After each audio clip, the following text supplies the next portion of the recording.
क्या आपको पता है धरती के सारे जंगल ऑलमोस्ट एक बार जल के राख हो गया था? आइए कहानी सुनाता हूँ। ये कहानी है ध्रुव के वंश की, जहाँ पे एक राजा था जिनका नाम था प्राचीनावर्ही। प्राचीनावर्ही के 10 पुत्र थे जिनको एक साथ बुलाते थे प्रचेतास। उनका कर्तव्य था कि धरती का ध्यान रखे, ख्याल रखे और इन पे राज करे। पर उनको ये शासन का काम बिल्कुल पसंद नहीं था। उन्हें रुचि थी तपस्या में, इसीलिए सारे प्रचेतास तपस्या करने समुद्र के अंदर चले गए। उनकी तपस्या पूरे 10,000 साल तक चली। इस बीच में धरती का हाल बहुत ही बुरा हो गया।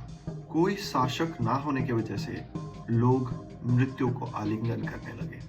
चारों तरफ जंगल बढ़ने लगा और इतने घने हो गए कि हवा भी उनमें से गुजर नहीं पा रही थी। जब ये खबर प्रचेतास तक पहुंची, वो बहुत गुस्से में आ गए। गुस्से में आके वो अपने मुंह से हवा और अग्नि निकाल दी।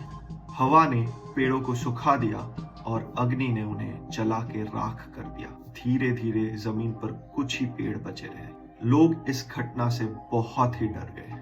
तभी चंद्रदेव प्रचेतास के सामने एक सुंदर सी स्त्री जिनका नाम मरीषा थी ले आए और कहा, प्रचेतास, आप अपने गुस्से को शांत कीजिए और अपने तपस्या में वापस चले जाइए। इस दुनिया को संभालने के लिए मरीषा का एक बेटा होगा जो इस दुनिया पे राज करेगा। प्रचेतास ने ये बात मानी और अपने तपस्या में फिर से लीन हो गए। मरीषा का एक पुत्र हुआ जिनका नाम है दक्ष, और दक्ष हमारे पृथ्वी पे राज करने लगे दक्ष प्रजापति के नाम से।